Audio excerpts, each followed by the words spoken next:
Hello everyone, and welcome back to another video. This is the fourth episode of story in which the third Hokage finally resolves to do something about Naruto's treatment, and he seeks the assistance of someone known for influencing things from the shadows. When Naruto has everything he needs, including an elder brother who will do anything to protect him, what could possibly go wrong? Please subscribe and smash the like button. Now, let's jump right in. Sarutobi stared blankly at the team in his office, not even bothering to pay any attention to the pink-eyed girl that had done nothing but stare into the distance. He knew the mission was going to go bad in some way, as it always did when concerning Naruto, but for it to go this unbelievably bad was simply ridiculous. It wouldn't have been quite as bad had they simply left, but oh no, they had to bring back the Tsuchikige's granddaughter as a prisoner. Inoki is going to flip out when he hears about this. Kami forbid should he decide to come here himself, he groaned mentally. He turned his eyes to the girl, who acted as if no one else in the room existed at that time, and observed her with a keen eye. As far as he could tell, she was in good condition, or at least hadn't suffered any detrimental injuries. He of course knew about the girl having dislocated her shoulder and breaking several ribs, which were healed by Kana shortly after taking her captive, and he was painfully aware of the bonding time that the older woman had spent with the girl. Needless to say, if the Yamanakas couldn't erase the mental scars from that, they were all screwed. The old man's eyes narrowed slightly as he noticed that Aizo's hand continued to twitch occasionally. He had known the boy long enough to know that that was not always a good sign. He was still deciding on whether or not it was even a good thing that he knew that. Either way, he knew that keeping Aizo in his office any longer than required was a hazard to his health, so he would have to make this as quick as possible. The fact that Naruto seemed a little too eager to get out also helped him decide on the right course of action. Okay, so let me get this all straight so I don't get stuck with any more paperwork than I already have, the Hokage began tiredly. You went to the meeting point, which Aizo then entered alone, while you three acted as standby backup, he said, gesturing to Kana, Naruto, and Anko, receiving nods from all three. And then he pointed at Aizo. Decided to show off because you thought that your current prisoner was cute, Aizo grinned widely, not bothering to deny the accusations. Yeah, that sounds about right. But in my defense, everything worked out for the better in the long run, the boy stated cheerfully. Hiruzen glared at the blindfolded boy. He almost wished the boy had suffered severe injuries from the trap just so he could restrict him to a hospital bed for several weeks. If you think that this situation we have found ourselves in is better in the long run, then you have much to learn, he stated sternly. Not only do we have a destroyed IWA military base, but we also have 4 dead IWA shinobi whom we could easily be blamed for killing.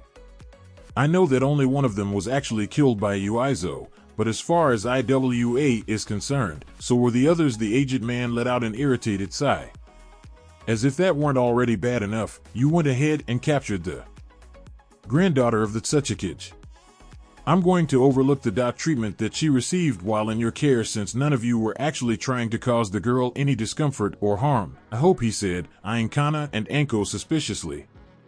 Nonetheless, we have been given a unique opportunity that I hope we will be able to use to our advantage. Due to this, I'll label this mission as a success. That also means that you pass your field exam, Anko. I look forward to seeing what you bring to the table. Anko smiled and bowed to him. Thank you, Lord Hokage. I hope I don't let you down, she said happily. You got nothing to worry about there, Anko. You can't really let him down when just staring at you is probably getting him up, Naruto said with a snigger. If he can still even get up, Sarutobi blushed in embarrassment as Anko grinned mischievously. You little bastard! Hiruzen muttered angrily.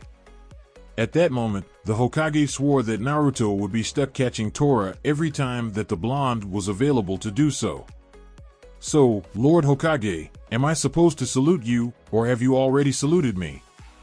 Anko asked in a sultry voice. Hiruzen glared at the gathered people in his office.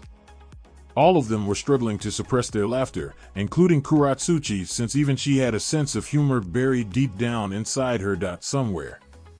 Even the 4 ANBU guards, who were specially selected members of the new root program, were struggling to stop themselves from chuckling at their leader's expense.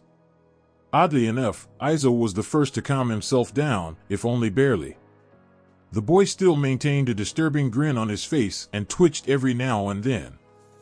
"You're dismissed, Anko," he said dryly, making the purple-haired woman pout. "See you later, suckers. I'm gonna go celebrate." Anko cheered loudly as she ran out of the office. The Hokage waited for the door to close and the privacy seals to reactivate before continuing. "So, Kuratsuchi, would it be at all possible for you to not mention anything that you've learned about my shinobi to your village?" he asked hopefully. "Not a chance, Wrinkles. As soon as I'm out of here, the entire elemental nations will know that Konoha has a Jinchuriki. Of course, that comes second to what I've got on the blind freak of nature over there," she said, nudging her head towards Aizo. Sarutobi raised an eyebrow at that as he turned to look curiously at the boy. "Kuro-chan, why would you call me such a thing?" "I thought we had a connection," Aizo said in mock hurt, wiping away a non-existent tear. "No person alive can throw around 2 Kekii Genkai and a Kekii Tota that is only known by my grandfather.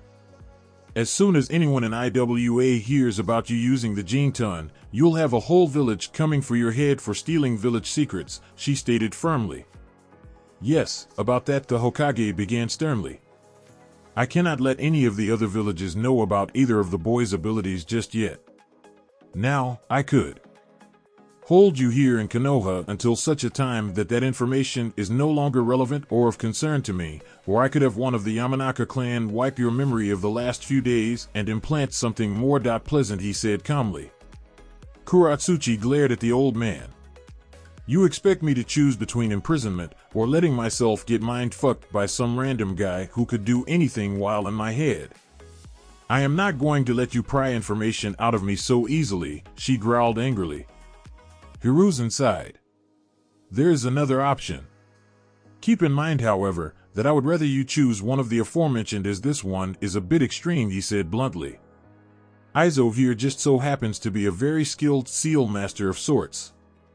I could have him place a seal on you that would keep you from revealing any information about things we would like to keep secret, and you would be free to go back home. What's the catch?" "What happens should I decide to tell anyway?" the girl asked. "At first, you would experience agonizing pain that hopefully would deter you from trying further. Should you prove stubborn and continue to reveal things, the seal would activate fully and force you to go completely brain dead," Aizo explained casually. Kuratsuchi gulped fearfully at that.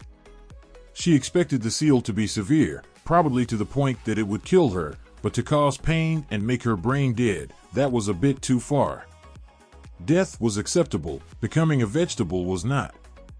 "And what, am I supposed to just spend the rest of my life with that seal constantly keeping me paranoid?" she asked shakily. "No. After the information is no longer of concern, I would have Aizo remove the seal," Hiruzen replied.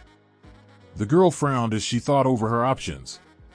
She was in the middle of Konoha already, so any and all chances of escape or rescue were null and void.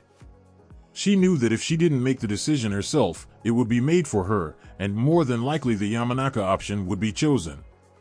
It disturbed her how easy it was for those guys to mess with people's heads, and she didn't trust them not to turn her into some sleeper agent for Konoha. "If I were to choose imprisonment, where would I be forced to stay?" Kuratsuchi asked curiously. The longer she went without being mind-fucked, the longer she had to plan her escape or get rescued. Sarutobi thought about it for a few seconds before turning his eyes to Aizo and Kana, whom were reading their own copies of Ika Ika openly. However, Aizo managed to do that while blindfolded. Naruto was standing off to the side of them while grumbling about perverts. A mischievous gleam appeared in the old man's dark eyes as all 3 Uzumaki instantly got a sense of foreboding. Hiruzen grinned and thanked Kami for giving him such a perfect and unique opportunity to make Naruto and Aizo suffer for everything they had done to him in the past several years. "I suddenly feel the desire to kill the old geezer," Aizo muttered in confusion. "So do I," Naruto said with a thoughtful expression. "I really hate it when you two have the same feeling." "It's even worse when I feel it too," Kana mumbled irritably. The Hokage smirked triumphantly as he looked back to the confused Iwa Kunoichi. Well, my dear, if you so happen to choose imprisonment, then I will have no other choice but to put you under the direct care of the Uzumakis, he said, grinning like an idiot as said family went deathly silent. What? Kuratsuchi yelled indignantly as she stared wide-eyed at the clearly senile man. I'm gonna tie him up and burn those books in front of him, then I'll take the hat for myself and outlaw those books completely, Naruto muttered insanely before both Aizo and Kana bashed him over the head. Naruto-chan, I love you, I really do, but so help me if you ban Ika I will castrate you with a sheet of paper, Kana threatened dangerously. Aizo nodded in agreement. I'm with her on this one. Sorry bro, but the way of the pervert is stronger than the way of the dot whatever you are, he said with a shrug. Kuratsuchi watched this interaction in shock before turning to look at the Hokage as if he were insane. You're leaving me with them, she yelled. Sarutobi chuckled.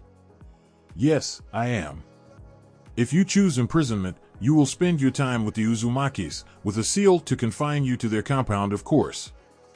You will stay there until we receive word from Iwa, at which point we will negotiate a peaceful way to return you.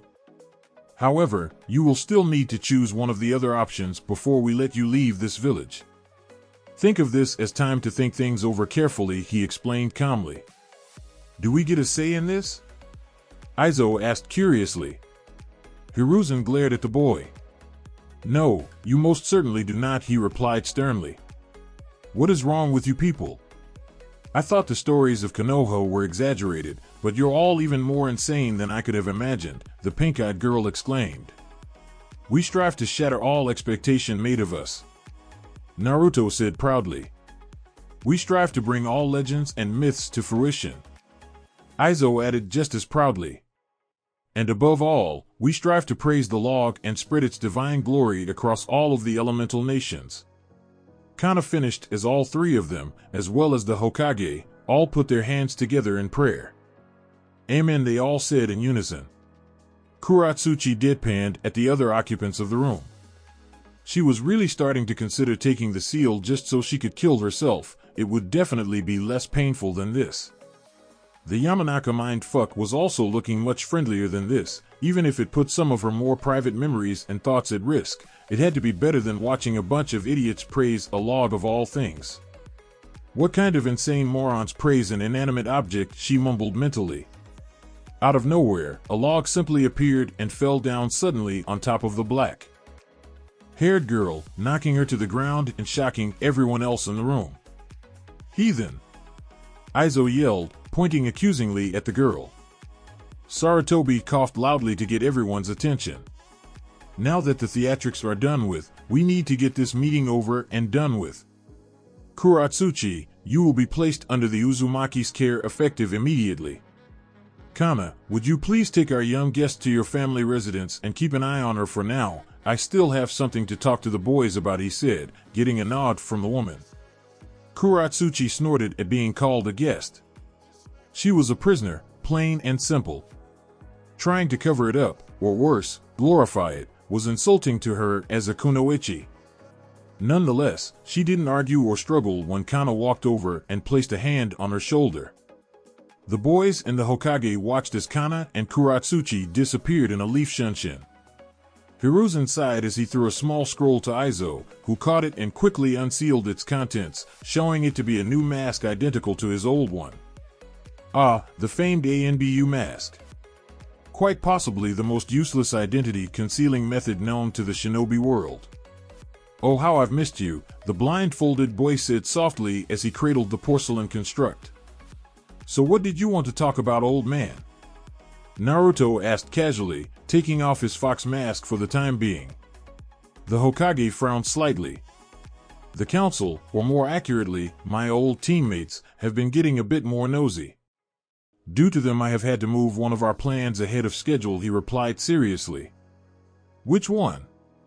Aizo asked curiously. I have repealed the law I placed concerning the Kyuubi, and also revealed a certain amount of information on what you are, Aizo.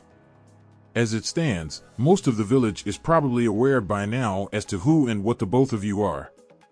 I doubt their reactions regarding you, Naruto, will change much since that wasn't a well-kept secret before now anyway, but I feel I should warn you, Aizo, about how the village may react, the aged man explained. Are we allowed to defend ourselves without unjust repercussions?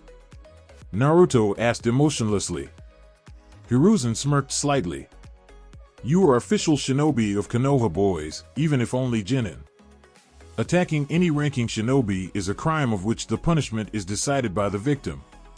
I'm not giving you permission to kill everyone that attacks you, but you are allowed to set an example for those stupid enough to try anything, he said with a slightly cheerful tone.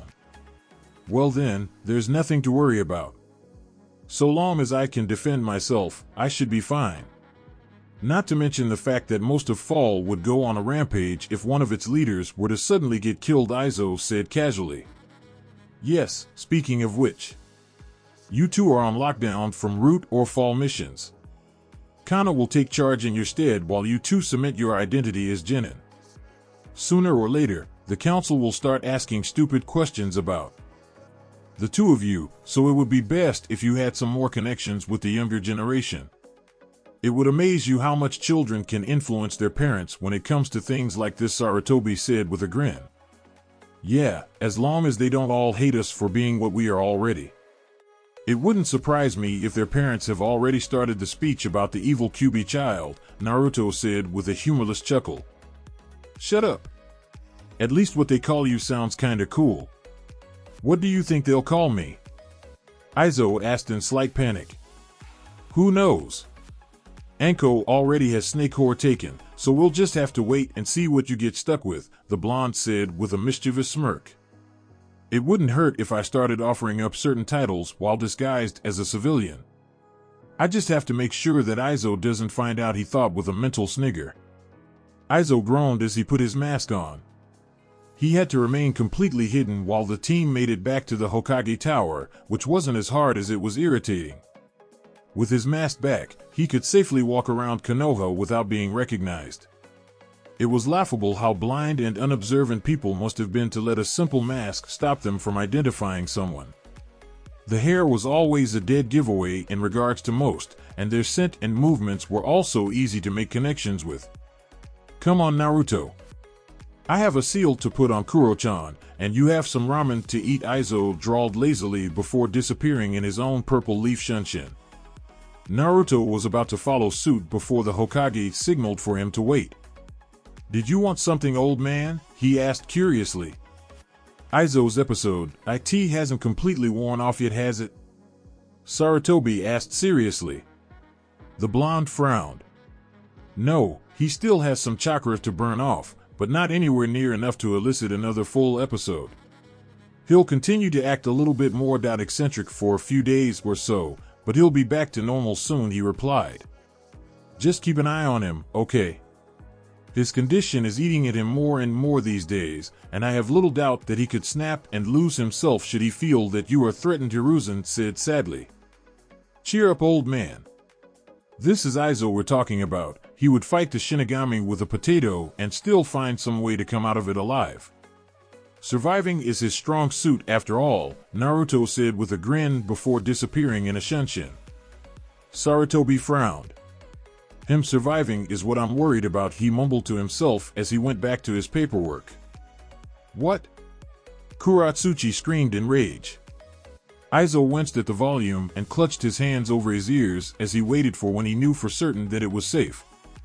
After a few seconds of the girl silently glaring at him, he figured it was as good as it was gonna get, so he uncovered his ears and stared blankly at the girl. Like I just said, I'm going to need you to remove the top half of your uniform. I need to be able to draw the seal straight onto your skin, and no, you do not get a say in this, he said sternly. Kuratsuchi narrowed her eyes at him. How do I know that you're not just a pervert who's trying to sneak a peek or cop a feel? She asked skeptically. Oh, I don't know, maybe because I'm blindfolded and can't see shit past these bandages. But please, if you know of some way that I could get around such an obstacle, then I beg of you, do tell. I would be so ever in your debt, the boy said sarcastically. As for copping a feel, well, if I wanted to I could just knock you the fuck out and have my way with you. Considering I'm not doing that, I think it's safe to say that I have morals. Did you really have to put it like that? The girl asked nervously. The guy was managing to freak her out without actually doing anything to her. Yet. Yes, I did. If I had not, you would not fully understand the situation you just happened to be in. So start stripping, Aizo said cheerfully. This is the exact reason why you never have any success with girls, bro. You are far too straightforward with things. One must first learn the language of the female species before they attempt to woo them, which you clearly haven't done, Naruto stated dramatically from the other side of the room. Aizo growled. If I wanted the opinion of a short and annoying idiot who barely even interacts with the opposite sex, I would have long since killed myself in shame, he muttered. Hey, I'm not that short anymore. You can't pick on me for my height when I'm taller than she is, the blonde exclaimed as he pointed at Kuratsuchi. Don't you dare bring me into this, blondie, Kuratsuchi yelled. Foolish little brother. You forget, Kuro-chan is automatically exempt from being called short for several reasons. Firstly, she is a girl, and one must never comment negatively on a girl's height for fear of genital mutilation. Secondly, she is still young, therefore, she has yet to reach her full height and cannot be judged until such a time. Last but not least, she's cute, and by extension, more important than you, the older sibling explained sagely. Naruto and Kuratsuchi deadpanned at the older boy. You are an idiot. A knowledgeable idiot, but an idiot nonetheless, Kuratsuchi said in a slightly impressed tone. I aim to please. Now take off your clothes already, he exclaimed. Kuratsuchi blushed lightly as she continued to glare at the blindfolded moron. I don't want him around, she said sternly, pointing at Naruto. And if your hands get curious, you lose teeth, she growled out. How many?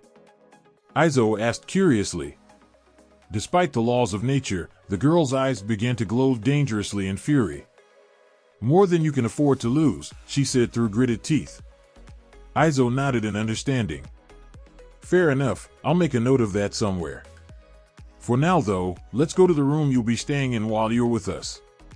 I do believe girls prefer privacy during these types of things, he said casually. Naruto, I suggest you get a head start on our comrade assessments. It's best we figure out who's on our side and who's likely to stab us in the back, he said seriously. Naruto shrugged. That's fine by me. I was gonna go for a walk anyway, at least this way I can preoccupy myself in some way. Just make sure you aren't too loud with your new girlfriend, okay? Kana is bad enough with her books, we don't need her giving us the safe sex presentation again, the blonde shivered at the memory. Those diagrams will haunt me for the rest of my life, he said shakily. Kuratsuchi stared at the blonde with wide eyes, her blush gradually increasing as the younger boy's words registered in her mind. Girlfriend, she asked quietly, making Aizo's dangerous female sense go off instantly. I'll kill you, the girl screamed as she lunged at Naruto. Aizo quickly grabbed the collar of the girl's uniform and began dragging her away, kicking and screaming. Thanks a lot, you brat. Now I have to calm her down as well, he yelled angrily as he disappeared around a corner, taking the black-haired girl with him. Naruto grinned widely at his accomplishment. Making Aizo's life more miserable was always a great way to improve one's mood, no matter how down they might be feeling. He let out a quiet sigh as he walked to his own room within the Namikaze estate. It was a good thing that Kana had used the Shunshin to bring Kuratsuchi straight into the small mansion. He would hate to think what the girl would do if she found out his identity so quickly. Such complications could wait for later, after she had the seal placed on her. He quickly reached the door to his room, which happened to be the master bedroom that his parents had used. The door itself was covered in so many visible seals that it would confuse and deter any intruders for fear of what it would do. If only they could see the numerous seals that weren't visible. Oddly enough, the room as a whole was built like a bunker. Breaking into or out of the room was near impossible without using the Hiruzen, or unless you were Aizo. Naruto still didn't know how his brother was able to get into his room, and in all honesty, he didn't want to. It had become glaringly obvious that any oddity that had to do with Aizo was best not to investigate. Sometimes the boy simply found a way to do the unexplainable just to infuriate those around him, which Naruto could never get angry at him for since he did the same. Of course, their methods of messing with people did vary, but the idea was practically the same. Aizo used his insane sealing abilities and out-of-the-box thinking to break several universal laws of physics and nature, while Naruto used whatever was at his disposal to do pull pranks of a subtle yet disastrous nature. There was a reason why the Akimichi never dared to clean out the Ichiraku Ramen stand anymore. The blonde sniggered at that. Memory. The Akimichi clan couldn't even look at a bowl of ramen without getting queasy for several weeks afterwards. Even Aizo had gone so far as to congratulate him on a job well done, before giving him a long-winded speech about the glories of revenge. Naruto shook his head of those thoughts and bit his thumb hard enough to draw blood before smearing it on the center of the door. A series of audible clicking and scraping noises were heard from the other side of the door before it popped open. The blonde wasted no time as he walked in and closed the door behind him. He watched and made sure that the multiple locks and deadbolts that ran up the entire length of the door reset themselves into the locked position. Many would call a boy his age insane for having had so many locks installed, but Naruto figured he was justified considering his past experiences with people. He was perfectly happy with his room being closed off from the outside world, no matter how antisocial it made him appear.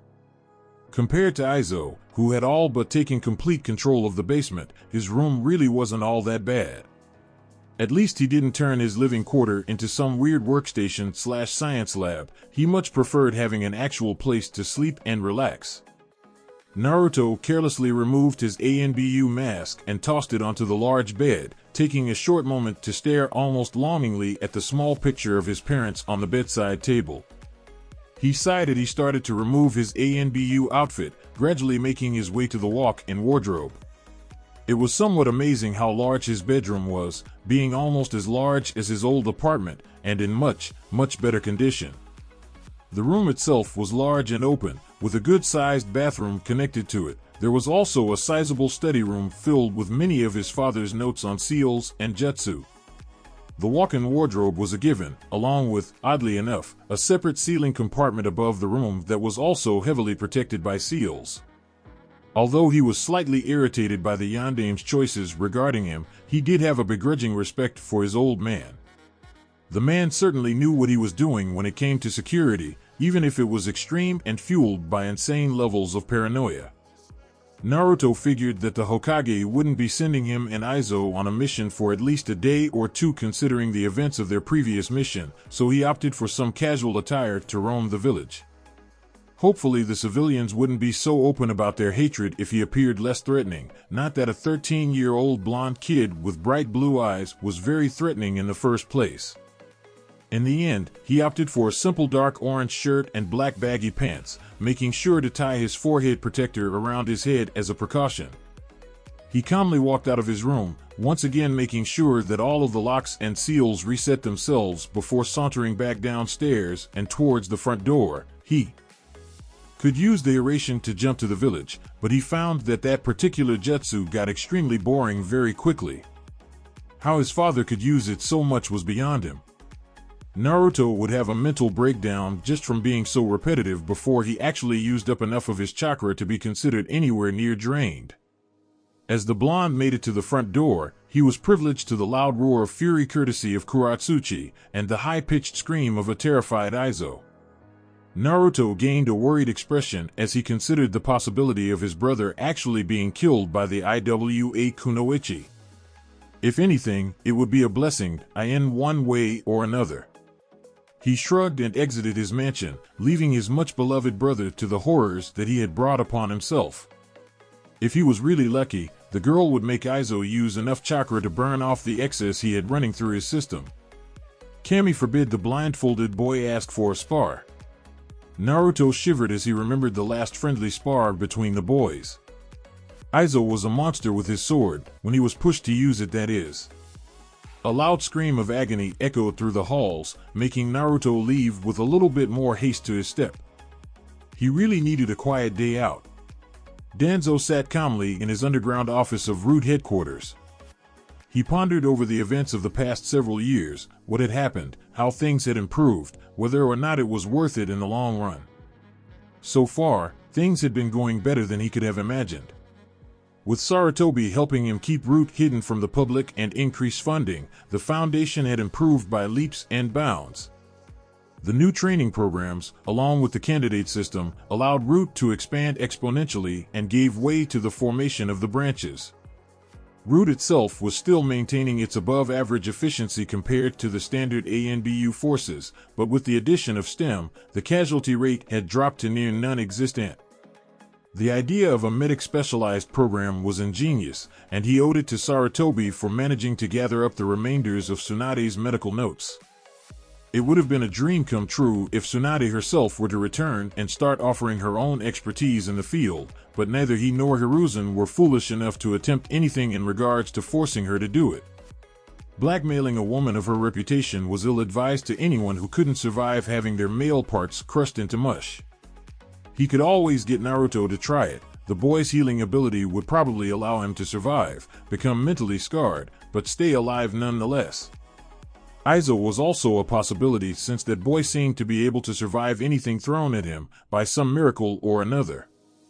Danzo rolled his one visible eye at his own thoughts and went back to thinking over the improvements of the Foundation. Overall, everything was going smoothly. Root had increased in numbers, even having agents that were specifically integrated into the standard Konoha forces for general information gathering and keeping an eye on the official ongoings of the village Shinobi. STEM was keeping the Root agents alive and also doubled as a private interrogation unit in some cases. Most of its agents were either doctors or nurses at the Konoha hospital, or just standard Shinobi who never attracted much attention to themselves. Fall was, for a lack of better words, a well-functioning disaster of cataclysmic proportion. It was a small faction compared to the other two, but each member was powerful in their own right, and not to be trifled with. Fall agents were all able to imitate techniques and tactics of other hidden villages so as to cause confusion and draw attention away from Konoha, but they were all fully capable of their own unique and powerful abilities. Due to the lack of numbers, Danzo only used Fall agents for the more difficult jobs. He couldn't risk losing any of them on an unimportant and trivial chores. The old Warhawks I narrowed as a Root agent appeared in front of his desk in a kneeled position. "What is it?" the cripple asked dryly. He had been enjoying his peace and quiet. "Lord Danzo, I have returned from Takigakure with information on the target," the agent stated calmly, placing a scroll on the desk. Danzo picked up the scroll and quickly scanned over its contents before frowning. "Those arrogant fools. Sarutobi will be most displeased with this information, but at least we will be able to agree on something. Again. They dare to waste the Shodai Hokage's gift and insult our village. For such actions they must be taught a lesson in humility." The crippled elder paused and snapped his fingers, making 3 more Root agents appear before him. "I want you 4 to go to Taki and keep tabs on the target. I imagine that Sarutobi will send a team to take care of the matter soon, at which point you will report any of your findings to those of the team who are a part of the Foundation," he said sternly. "Lord Danzo, how can you be sure that the team that Lord Hokage sends will have one of our own in its numbers? What should we do if the council decides to interfere and mess with things?" one of the agents asked curiously. The Warhawk smirked. "Don't worry. Those fools won't have the time or patience to interfere with the mission or the team that will be taking it. If the letter I received from my old rival is true concerning the Uzumaki's latest mission, the council will have far more to worry about than a simple scouting mission to Taki," he said calmly. "Of course, Lord Danzo, forgive me for questioning," the agent apologized. "It's fine. Your concerns were well founded. You are dismissed. Leave for Taki when you are ready," Danzo said. "Yes, Lord Danzo," the 4 agents chanted before disappearing. "It seems as though Konoha is getting much stronger than even I anticipated it would. Should we be able to gain more outside contacts, then we will become almost unstoppable," the elder mused to himself before frowning. "If only we could finally figure out why the Kazekage is distancing Suna from us, then we would have the upper hand on 3 of the other major hidden villages," he muttered. I suppose that could do with some further investigation, he thought. Naruto let out a relaxed sigh as he leant back up against the wooden bench. He never really spent that much time in the park when he was younger, for obvious reasons, but now that he was here, he couldn't help but marvel at the tranquility of the place. Sure, there were a few kids running around and being surprisingly loud, but he would have been doing the exact same if he was still their age, so he let them be. It was slightly discomforting to see that several adults had removed their children from the park as soon as they recognized him. He idly wondered if any of the kids knew about him yet, or if they were even mature enough to understand or care. It would have been amusing to see the parents' facial expression should their child simply shrug the whole thing off, or even go so far as to call Naruto cool for having so much power. Then again, the civilians would probably pop a blood vessel and scream to high heaven about the Kyuubi child influencing the innocent youth. Thankfully, the clan heads, or at least most of them, maintained level heads when it came to the Kyuubi, and so Naruto didn't really need to worry about any of the major clans unless there were any particularly irate members. The Hyuga clan was full of pompous assholes, as it was, so he didn't really care if Hayashi had expressed his impassiveness to anyone from that clan. Actually, the only clans he really didn't want to get on the bad side of was the Inuzuka and perhaps the Yamanaka. The Inuzuka were the only clan that could actually track him down if they had the persistence and rip him to shreds, while the Yamanaka were far too accomplished when it came to messing with people's heads. He really didn't need some stupid cocky bastard messing up the seal on accident. The Nara, Akimichi, and Aburame were all fine by him. He and the Akimichi already had a begrudging respect for each other along with an understanding when it came to Ichirakus, so they were all in the clear. The Nara clan was simply too lazy to actually care about him in the first place, aside from the women of the clan of whom the males complained about extensively. Knowing how all of them were easily above average intelligence, Naruto figured that none of them would go ahead and accuse him of being a monster. The Aburame were quiet as fuck. Naruto couldn't make heads or tails of the bug users, and he wasn't sure if that was such a good thing. Scanning the park lazily, Naruto was met with the intense gaze of a rather young Hyuga girl. Judging from the branch house bodyguard she had standing nearby, and the fact that she herself was not branded with the cage bird seal, meant that she was more than likely Hayashi's youngest daughter Hanabi. The girl clearly had her Byakugan activated, which probably meant that she was trying to figure out why, or rather how, someone his age was pumping out such a ridiculous amount of chakra effortlessly. Naruto mentally prayed that the girl wouldn't come asking him questions. The Hyuga had developed and perfected the art of making everything sound like a demand from royalty. Eventually, her bodyguard took notice of what she was staring at and took her away with a disgusted expression. The blonde Jinchuriki shrugged before once again scanning the park lazily. His bright blue eyes stopped on a young girl sitting off to the side with a seemingly gloomy mood about her. He groaned at his own apparent dislike of seeing children sad and sauntered over to the girl.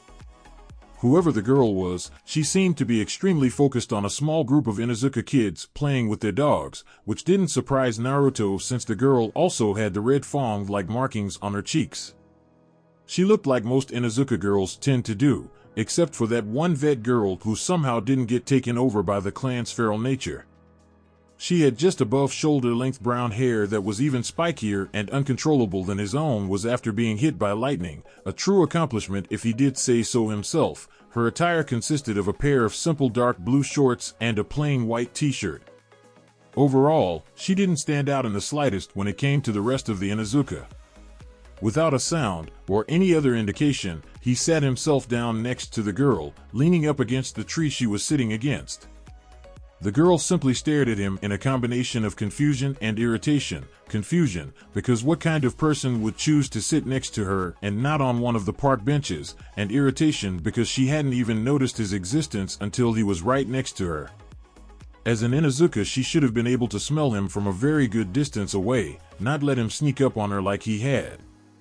You know, some people consider staring to be rude, Naruto said lazily, not even turning to acknowledge her. The girl glared at him.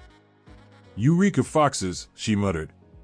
You would be amazed at how often I get told that, even by normal people, he replied with a chuckle. What do you want? She asked bluntly. Company, mostly, the blonde said with a shrug. I could also go for a bowl of ramen, but it's so far away and it seems as if I'm needed here more, the girl huffed and turned away from him. Something's wrong with you, she mumbled quietly. Good to know we have something in common. So, do you want to talk about what's making you all doom and gloomy? What's your name? Naruto asked curiously. Ashi, she grumbled. Well then, Ashi, what's eating ya? He asked casually. Ashi stared at him in confusion. Eating me? What's that mean? She asked. It's an expression of sorts. It means what's bugging you, or rather, what's making you feel so down and stuff, Naruto explained. Oh. I don't know, she lied. Really? It wouldn't by chance have anything to do with the fact that you keep on watching your other clan members, you know, the ones that actually have their canine companions with them, the blonde asked lazily. The girl actually growled at that. It isn't my fault that none of the new pups want to go anywhere near me. They're the ones missing out, not me, she exclaimed angrily. And now we're getting somewhere. I agree, by the way, it certainly isn't your fault, I hope. But it isn't the end of the world. I mean, can't you just wait for the next litter to come around and get one then? He asked curiously. No. The clan always plans out the birth of the litters for each year so that each generation gets a partner at the same age. If you can't find a companion from the litter born on the year meant for you, then you don't get one, Ashi explained sadly. I'm the only one who's never gotten one in decades, Naruto frowned. Is that particularly bad in your clan? He asked. Ashi nodded sadly. No one will play with me because their dogs don't like me, and they think I'm a disgrace to the clan. The adults are more understanding, but even they aren't happy with what's happening. Have you tried finding a companion from outside of the clan, perhaps from the wild or something? The blonde inquired. We can do that, she asked with wide hopeful eyes. Naruto shrugged. I would assume so. Where do you think all the first members of your clan got their partners? They certainly didn't buy them in a pet shop, he said. For now though, why don't you come with me? I know some four-legged friends that wouldn't mind having someone play with them for the day, and you really need something to distract you for the moment. The blonde stood up and helped Ashi to her feet, momentarily taking notice of the fact that she was taller than he was at her age. Looking back on things, it would make sense that most 9-year-olds would be taller than he was at that age. He hated to admit it, but malnutrition had left him as a midget in those years. Thankfully, that was no longer the case, even if he did have to suffer at the hands of Izo before the message managed to sink in. He shrugged those depressing thoughts off and started walking into the expanse of trees, Ashi following behind him cautiously. It was a good thing that she wasn't just blindly trusting him. He had only met her less than 5 minutes ago and she didn't even know his name. He would be downright terrified for her if she wasn't cautious of him. Eventually they made to a small clearing in the trees that was far from anywhere and isolated. After making sure that no one was watching them, he nodded and turned to Ashi with an idiot-sized grin. You ready? He asked cheerfully. I guess so, Ashi answered unsurely. Good, Naruto said as he bit his thumb and went through some hand seals before slamming his hand to the ground. Summoning Jutsu, he exclaimed as a small cloud of smoke engulfed him. When the smoke cleared, Ashi's eyes widened in surprise and awe. Standing around Naruto were 5 small orange foxes, all of them clearly being young kits judging by their size. 5 sets of eyes suddenly locked onto the girl, freaking her out slightly, before they all quickly ducked behind Naruto and tried to hide behind his legs. Foxes? Ashi asked curiously. Is that why you smell like them so much? Naruto scratched the back of his head sheepishly. Sort of, I guess. I'm the only person who can actually summon the little guys. For now though, they need someone to keep them company and play with. Since you just so happen to have nothing else to do, as far as I know, I'm putting them in your care. Do you think you can handle that? He asked. The girl replied happily. The blonde calmly reached down and picked up one of the small fox kits before walking over and handing it to Ashi, making the poor girl even more nervous. The fox quickly began to sniff at her curiously before yipping in excitement, eliciting the other small foxes to do the same and race over to the girl's feet, all of them surrounding her and running around her playfully. Naruto chuckled to himself as he began walking away, waving to Ashi as he went. They'll stick around as long as you're in this clearing. Once you leave, or if someone else comes here, they'll return. Have fun, he said cheerfully. Wait! Ashi called out. Naruto paused in his step and looked back at the girl curiously. Yeah? What's your name? She asked quietly. The young Jinchuriki grinned. Naruto Uzumaki. Ask around, you'll figure out who I am soon enough, he replied casually. See you later, he called out as he walked away. Hidden in one of the surrounding trees, an ANBU watched the interaction between the two kids with interest. So the Kyuubi child can summon foxes. The demon could be influencing him. The elders must know about this, the man thought before disappearing in a shunshin. Naruto felt a small surge of chakra and smirked. So the council does have some ANBU on their payroll. The old man should find this interesting, he mused mentally as he continued to walk away. Perhaps he would give Tuchi and Ayam a visit. By the time Naruto made it back to the mansion, it was well after dark. He had accidentally lost track of time while relaxing on top of the Hokage monument. The falling asleep part also contributed, but he didn't think anyone else needed to know about that. Either way, he wouldn't be needing much sleep tonight, so maybe he would finally have some time to plan yet another ingenious prank. His last brilliant plan to paint the Hokage monument had been foiled prematurely by Danzo's root. Smearing some of his blood on the front door, he opened it and walked. Entirely. It had occurred to him several times over the past few years that most of the doors in the Namikaze estate required blood to unlock them, but he just figured it had something to do with his father's severe paranoia. Imagine the village's surprise and shock should they find out that their hero, the legendary Yellow Flash, was quite possibly the most paranoid person next to Hanzo of the Salamander. There would be a literal shitstorm after his head if anyone heard him comparing the Yondaime Hokage to Hanzo. Naruto froze mid-step as he entered the lounge room and stared at Aizo, who just so happened to be sitting calmly on one of the lounges. Naruto wasn't exactly sure, but he figured from the excessive amount of blood running down from his brother's nose that something had obviously gone wrong. You got fucked up, didn't you? The blonde asked dryly. Aizo groaned in pain. That girl isn't human. She broke my nose like 6 times, and she even managed to stab me once with a kunai that I have no idea how or where she got. On the bright side, she now has the seal and is asleep in her room, and I managed to burn off all my excess chakra healing myself from the ass-kicking I received, he explained exhaustedly. Wow. The same person has beaten your ass twice in less than a week and you haven't tried to kill them. This is a record. Naruto exclaimed jokingly. Naruto, I swear to Kami and every other deity that exists, if you even think about holding this against me in the near future, I will construct a seal for you that will make you get stuck in your sexy jutsu form and actually believe that you are a girl, the blindfolded boy threatened. The blonde paled as he thought about the chaos and humiliation that could be caused should such a seal actually come into existence. Naruto wasn't stupid enough to think that Aizo wouldn't be able to succeed in creating such a thing, and so he wisely decided to hit his brother's words. It's cool, I'll be good, he said shakily. Thank you. Do you happen to know where Kana is?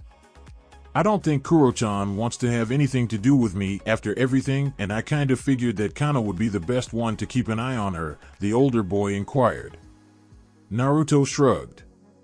Don't have a clue. I wouldn't recommend it though, considering what Kana put her though on our way back. Good point. So that puts me and Kana out when it comes to Kuro-chan, and you definitely weren't even on the list to begin with. If we're lucky, she'll forgive one of us, otherwise things will get difficult real soon, Aizo droned.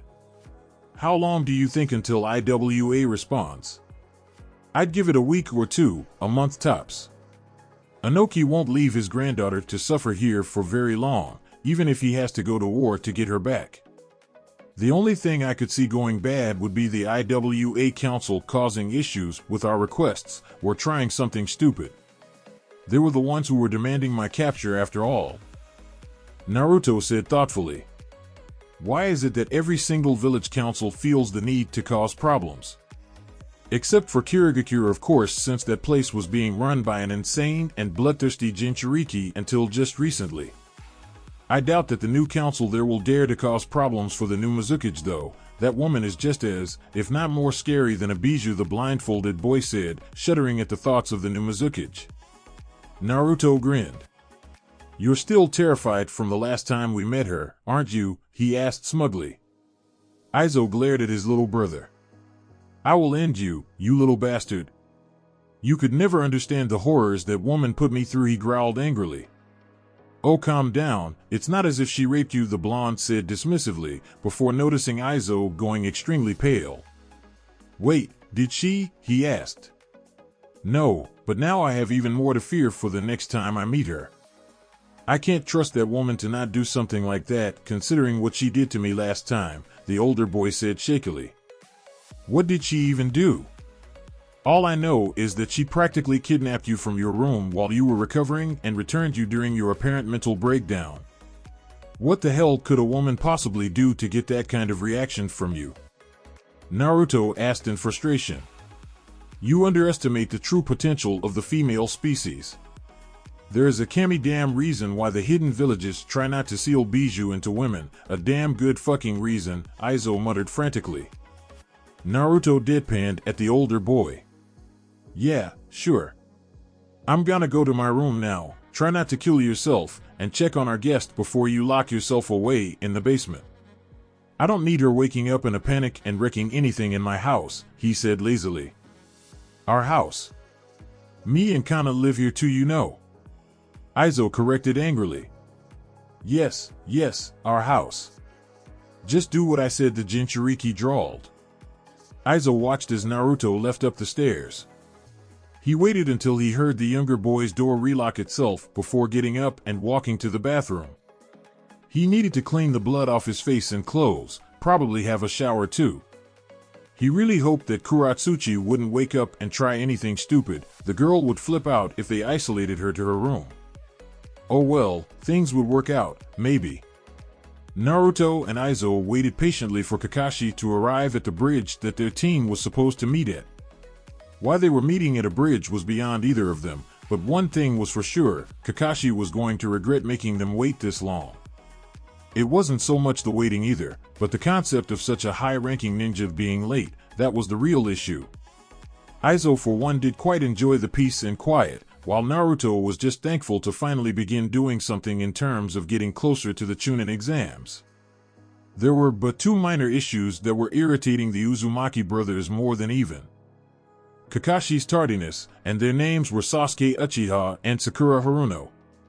Sasuke had somehow adopted Kakashi's tardiness since the pompous boy wasn't at the bridge yet, while Sakura was passing the time by trying to melt Naruto's head with a glare. Why she wasn't also glaring at Aizo was a mystery, but also probably for the best anyway. Unfortunately, our favorite blonde idiot wasn't coping well with such an intense and focused glare.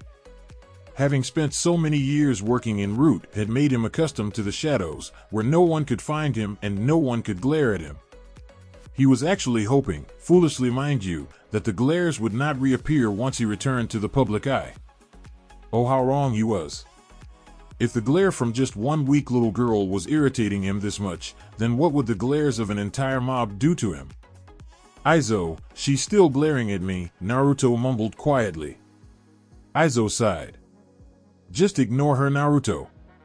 Kakashi should be here soon, and then she'll be too busy to glare at you constantly, he said quietly. You sure about that?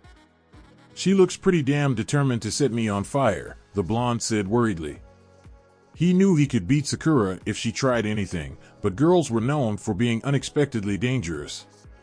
If you don't man up, I'll be determined to set you on fire as well, Aizo growled lightly.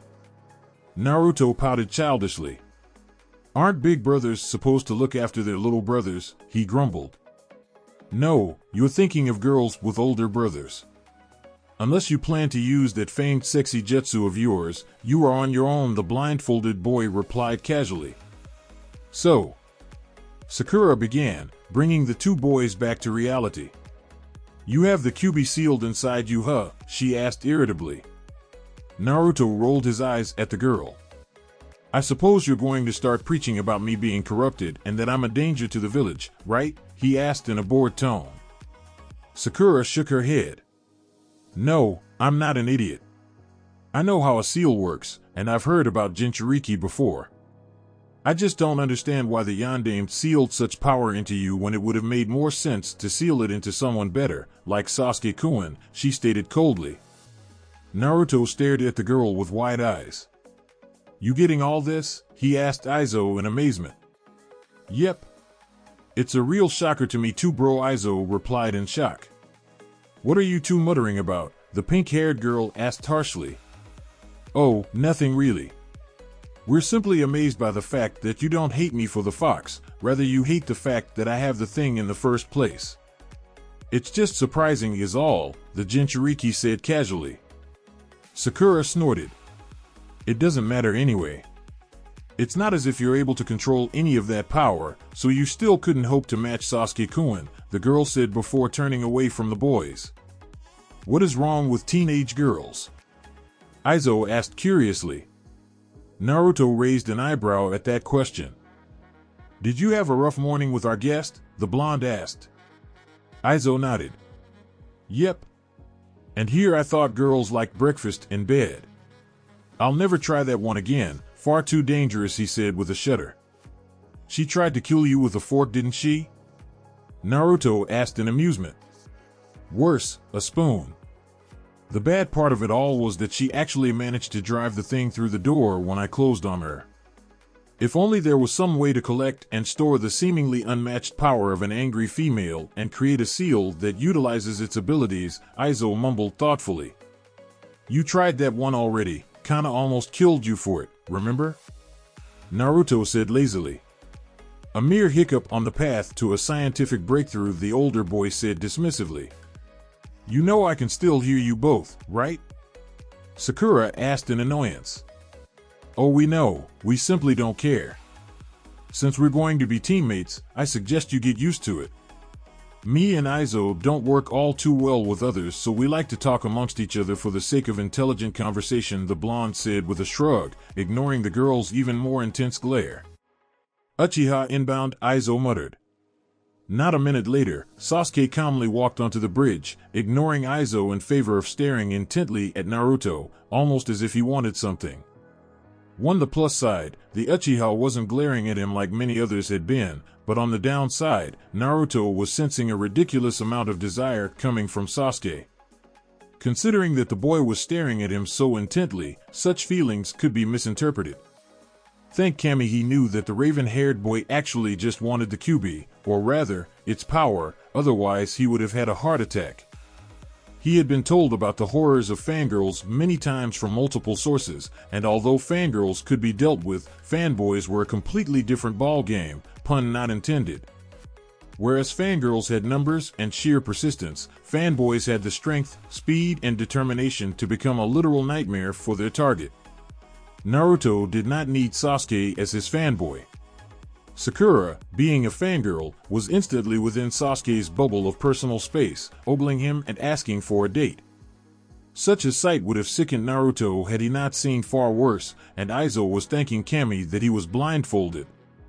The fact that the Uchiha hadn't killed the pink-haired girl yet was a true testament to his patience and ability to block out the outside world. How Sakura hadn't been able to take the hint, despite her apparent intelligence, was another question altogether. One thing that the Uzumakis did take notice of were the dark bags under the other boys' eyes, showing that the Uchiha hadn't gotten very much sleep the night before. If they were to hazard a guess, they would assume that Sasuke had spent most of the night scanning through his clan library for anything about the Kyuubi. It was truly amazing how the Kyuubi, out of all of the Bijou, attracted such attention from the famed Dojutsu welding clan.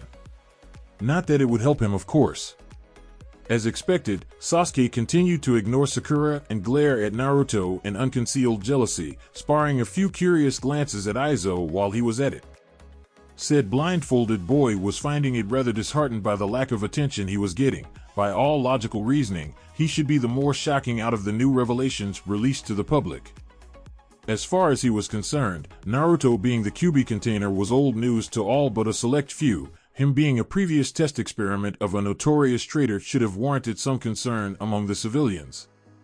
Despite logic and reasonable thinking, something that the civilians had in spades, everyone had decided to pass him up in preference to glaring at the blonde Jinchuriki. Apparently, Aizo hadn't done anything noteworthy to make the general public perceive him as a possible threat. He would have to correct that at some point, preferably in a brutal yet completely unexplainable fashion. If there was one thing that Aizo prided himself on more than his skill with seals, it was his ability to do things that not even Kami would expect, and somehow come out of it alive. "Yo!" Kakashi greeted cheerfully as he appeared suddenly. The four teens turned and glared at him but didn't say anything to indicate their irritation at the man's bad habit. The masked jonin simply smiled and waved to the genin lazily. They would eventually grow fond of his tardiness when they realized that it stopped them from doing excessive amounts of D-rank missions. Until they realized that, they would just have to suffer. The man almost felt the need to chuckle as he imagined how the kids would react should they have been stuck with Guy. How that man still had a genin team, or was even allowed one in the first place, was not something Kakashi wanted to know anytime soon. "Are you all ready for your first mission?" the jonin asked casually. Sasuke smirked as he gave a slight nod to the silver-haired man. He was obviously eager for a way to gain experience and possibly get stronger, his desire for revenge serving to anchor him to such thoughts. Kakashi figured that the Uchiha would have to have that frame of mind kicked out of him soon, but he had promised to the Sandaime that he would not focus solely on the boy. Glancing lazily at Sakura, the Scarecrow wasn't all too surprised to see her gazing dreamily at Sasuke. The girl's fangirl attitude was very high in his mental list of things to slaughter without mercy, even if he couldn't actually kill the girl. Naruto and Aizo were not actually showing any signs that they had heard the man's question. It was also worthy to note that they had both changed their attire to something a bit more casual. More than likely they were aware of the requirements of D-rank missions and figured that it was pointless to dress for anything more. Naruto was wearing a pair of plain black pants and a dark orange shirt with a black spiral pattern on the front and back, his forehead protector tied around his head and a pair of black fingerless gloves on his hands. His katana was strapped to his back via a white-shaped strap that went over his right shoulder and under his arm.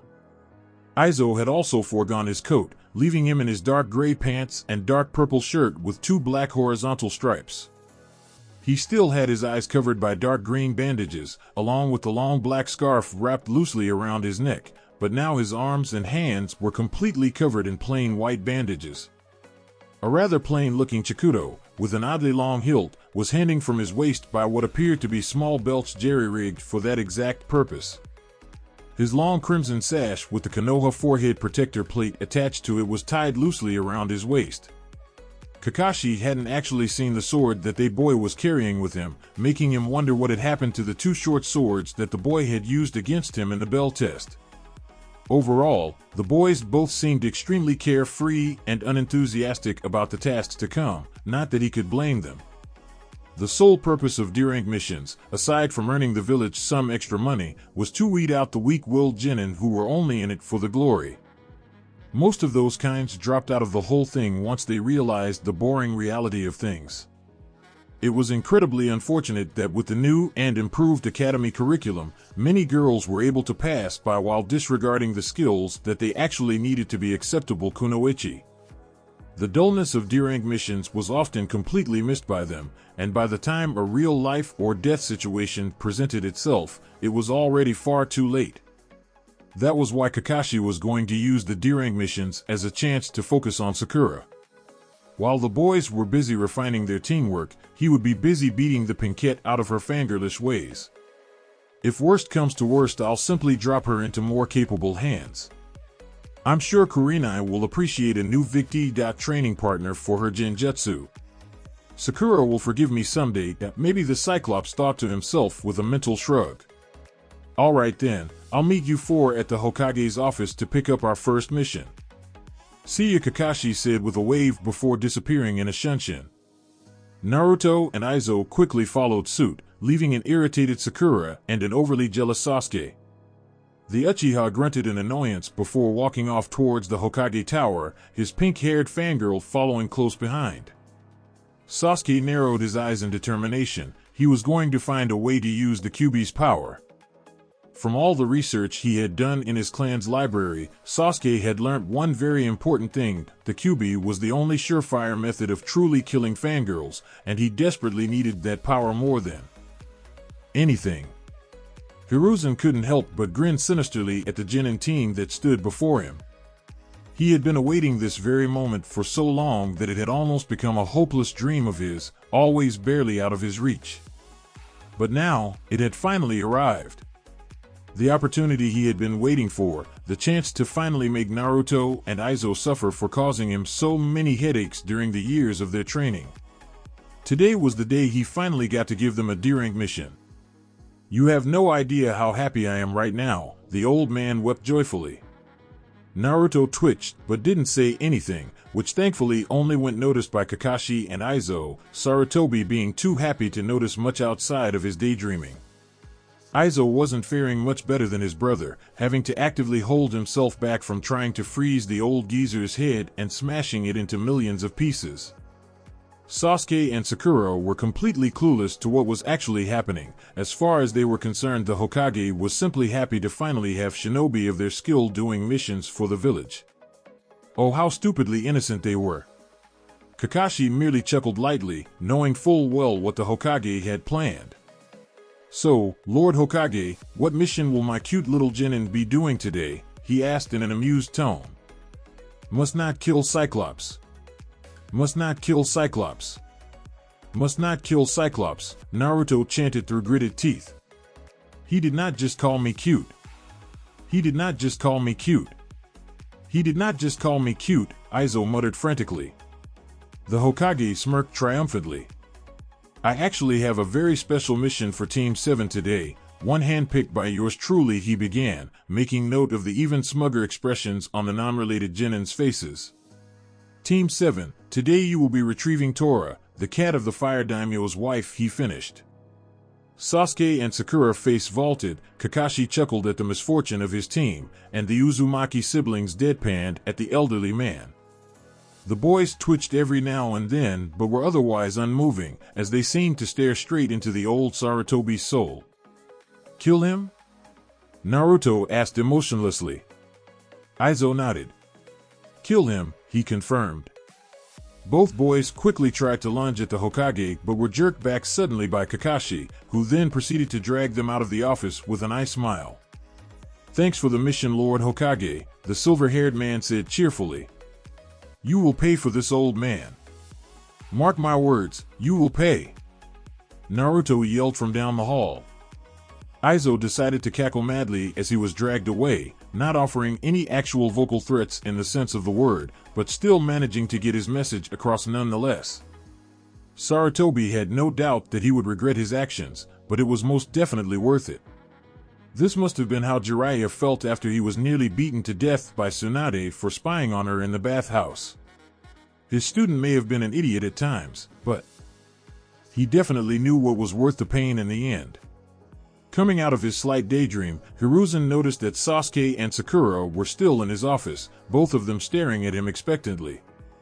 "What are you two still doing here?" he asked with a raised eyebrow. "Lord Hokage, surely that mission is a joke, right?" Sakura asked skeptically. "Actually, Sakura, the mission you received is very much real. You didn't honestly expect me to start you off with a dangerous mission, do you? You only just graduated from the academy. I would have to be a fool to send you off to an early grave like that. These missions you will be receiving will help you work together with your teammates, preparing you for when you actually have to rely on each other to survive," the old man lectured. Sasuke grunted before walking out. Sakura didn't move for a little while, letting the Hokage's words process through her mind completely.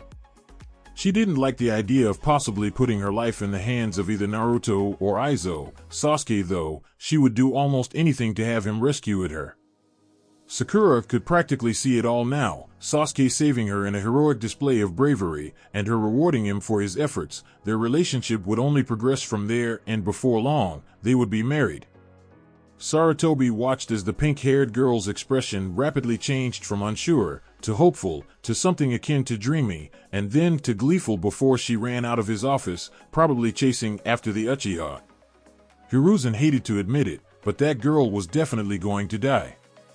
Normally he would do something about it and try to save her from a horrible end, but he was somewhat annoyed that a girl like her was even able to graduate in the first place. Therefore, she would just have to become the example to help get the message across to the council. With a deep sigh, the aged Hokage turned back to his desk that had several scrolls piled up to the side. It was merely for show, a way to give him an excuse to meet each new team before they began receiving missions from just random chunin. It was always good to at least know the pawns you controlled, even if it wasn't very well. Then he could actually say he knew them at their funeral without lying through his teeth. Hiruzen frowned. Being old was a major pain in the ass when you lived in a hidden village. Everyone expected so much of you, especially when it came to mourning the younger generations. He honestly wanted to pass the hat on to some proud and arrogant snob, just to watch as they crash and burn from the pressure. Unfortunately, he had already planned accordingly should he kick the bucket before he could retire, and he would rather his chosen replacement not have a mental breakdown due to the job. "You're thinking about retirement again, aren't you?" one of his ANBU guards asked him in amusement. The Hokage glared at the masked man. "An old man can dream, can't he?" he pouted. Pitifully. The ANBU snorted. "You and I both know that your dreams have nothing to do with retirement." "Jiraiya's books saw to that," the man said casually. Sarutobi stared at the ANBU emotionlessly. "Get back in your corner and don't make a sound, or so help me I will dress you in a tutu and drop you into the female side of the bathhouse," he threatened in a monotone voice. The masked man did as he was told with such haste that even the yondaime would have been hard-pressed to replicate such speeds.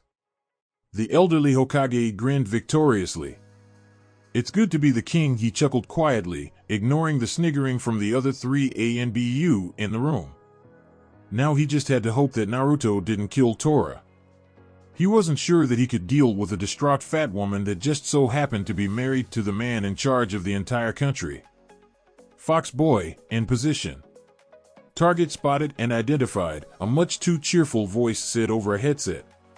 "Freak, in position." "Still can't see shit," muttered an annoyed voice over the radio connection. "Prince Charming, in position." "Why did we let Sakura choose the code names?" another voice droned irritably. "Hush, Prince Charming, and refer to me as Princess." "I'm in position." "Target is identified," a girl's voice said excitedly. "Is your target of the feline species, or is it more akin to that of the rear end of a duck sitting atop a particularly large stick with a fleshy sheath that is rather fond of unintelligible grunting?" Freak drawled in annoyance. "Be nice, Freak. You wouldn't want Princess to target you, now would you?" a disturbingly amused voice asked. "Does this cat need to be alive when we return it?" Foxboy asked curiously. "Yes, Foxboy, it does." "Do you want to be the one to explain to the daimyo's wife why her cat is dead?" the amused voice asked. "We aren't saying it will be dead, it just won't necessarily be alive," Freak clarified. "That doesn't make sense," Princess deadpanned. "Does this mission leave room for accidental collateral damage, Cyclops?" Foxboy asked. The aptly named Cyclops chuckled. "I'm afraid not, Foxboy. This is strictly a capture and return mission. I suggest you all stop talking and actually get to doing the mission at hand. The sooner you complete it, the sooner we can get a different 1-inch," he said casually. Without any further delay, Prince Charming, aka Sasuke, charged at the target with intentions to at least harm the thing before handing it over. Naruto also went ahead and charged at the cat. His intentions, however, were far more permanent for the feline menace.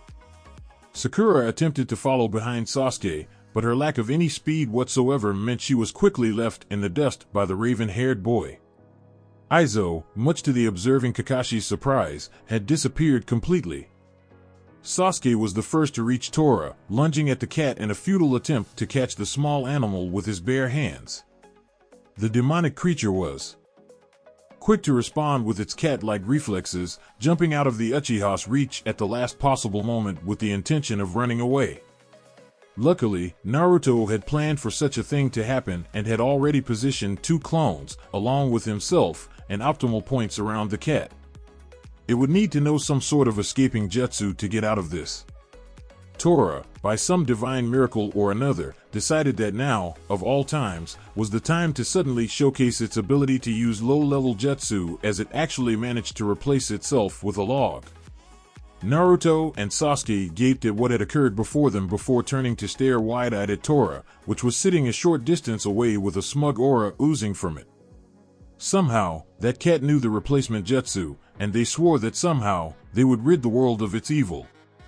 Much to everyone's surprise, Sakura actually made a try for the cat, attempting to dive onto it and pin it down.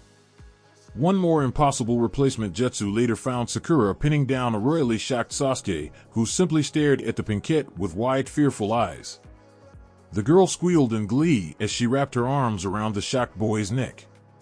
Naruto paled slightly and quickly turned away from the signing site. There were things in the world that shouldn't be seen, and Sakura straddling Sasuke was very, very high on that list. Taking a quick sniff of the air, the blonde locked onto the cat's scent before sprinting off in its direction.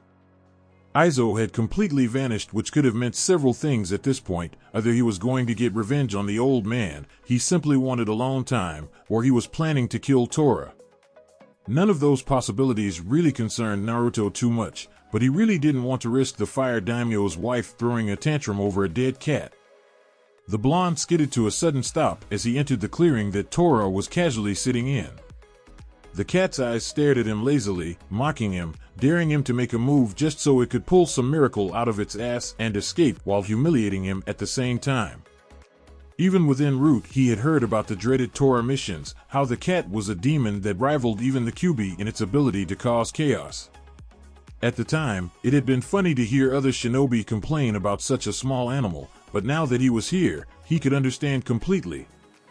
He glared at the animal, and it stared back carelessly. Naruto would have attempted to set the thing on fire, or perhaps slice it into hundreds of pieces with his wind chakra, had Aizo not suddenly phased into existence behind the clueless feline. The older boy did not seem particularly happy, even in spite of the psychotic grin etched on his face. This was further proved when Aizo held his hands out in front of him and created a small glowing cube of energy, which, unlike the standard Jinton, was colored a light blue. Yugaton, frozen particle cube jutsu. Aizo exclaimed madly as the small blue cube shot forward and engulfed the cat before being lit up in a bright flash of blue light. When the light died down, it revealed Torah to be completely unharmed and still in one piece, albeit frozen solid in a large cube of ice. Naruto shook his head at his brother's methods and ignored the extremely proud expression on the older boy's face. Aizo's unique ability to fuse almost any of the 5 elemental chakra natures into their respective Kekkei Genkai was without a doubt awesome, but when the boy went and fused an elemental Kekkei Genkai like the Hayaton with his Kekkei Tota Jinton, it was the dictionary definition of overkill. That didn't mean it was bad though, far from it actually, it just had a tendency to put people on edge. "Did you really have to use that of all things on it?" the Jinchuriki asked exasperatedly. Aizo shrugged. "Does it really matter? I caught the cat and got to practice with my abilities a little bit more in the process, so it's a win-win situation all round," the blindfolded teen said casually. "Although I don't think I will be throwing any jutsu around for a while now. That one used far more chakra than I am comfortable with, and we do not need me having another episode just because I got bored." Naruto deadpanned at the boy. "You think?" he droned sarcastically. "Anyway, now we have to return the catsicle to its owner, and I really doubt she's going to be happy about it." "Not our problem," the older teen shrugged carelessly. "Actually, it is our problem, or rather your problem to be exact," Kakashi stated cheerfully from the other side of the clearing. "Since you went and used a potentially dangerous jutsu against our target, I have no other option than to deduct a fine from your pay for this mission," he said cheerfully. "What? You can't do that. The thing will be thawed in a few hours, so it's not like it's dead." I think Aizo chuckled nervously at his last comment. Kakashi smiled at the boy. You of all people should know better than to jeopardize the mission, even one as unimportant as this, just to sate your own boredom. Should I be concerned for the time when this team actually receives a higher-ranking mission? Will you be able to control yourself should the situation call for it, or will you become a hindrance? The masked Jonin asked, his carefree tone doing nothing to hide the seriousness of the question. Oddly enough, it was actually Naruto who replied while glaring at the man. Aizo and I are perfectly capable of doing whatever needs to be done should the situation call for it.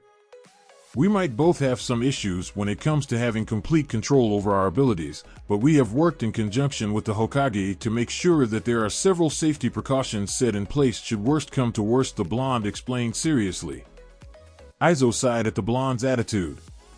Naruto had always had a problem with people making assumptions about either of them losing control. Usually the assumption involved one or both of the boys turning on the village and killing their comrades. Needless to say, Naruto hated it when people questioned their capabilities in maintaining control. It was actually kind of sweet, in a sick, twisted sense of the word. Kakashi wasn't at all fazed by the Jinchuriki's sudden change in attitude. That's all I wanted to know. As long as you're confident that you won't cause any more problems than necessary, then it's fine by me. But I would suggest that you refrain from using jutsu like that on any future D-rank missions. It simply won't do to have you waste all that chakra while doing a mere chore within the village, and I would hate to think of what could happen should such a technique backfire, the Jonin said in the same carefree tone that he always used as he casually walked away. Well, on the bright side, he isn't having a spaz attack over me showing off that particular jutsu. Most people freak out when they first see what I can do, Aizo said with a smile. I have a feeling that this might actually not be so bad after all, Naruto hummed thoughtfully. We'll see how things go. For now though, I think we should just focus on getting through these D-rank missions without murdering anyone, he said before pointing to the ice cube contained Torah. You're carrying that thing since you made it like that, Aizo snorted but didn't argue. He knew when something was definitely his fault, and when he had to deal with it, he did wish that he could stick the job on one of the actual genin of the team, but chances were that Naruto would find some way to make him regret it. The brat was surprisingly good at making karma pull its head out of its ass and work double time when he needed it to. Aizo had occasionally wondered if his little brother had somehow managed to sign a contract of some sorts with a deity, but quickly shut that idea down for being completely ludicrous. Uzumaki Sasuke stated bluntly, getting both boys to look at him curiously. That jutsu, what was it and where did you learn it? He asked in an almost demanding tone. Almost. Naruto rolled his eyes and started walking away. This had nothing to do with him, and he would rather not suffer in the presence of the Uchiha any more than he absolutely had to.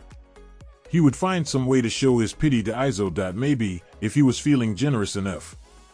The blonde suddenly quirked an eyebrow as he noticed that his chakra was very slowly being sapped away. It wasn't even enough to cause any form of problem for him. In fact, it was barely even able to register compared to how fast his reserves refilled.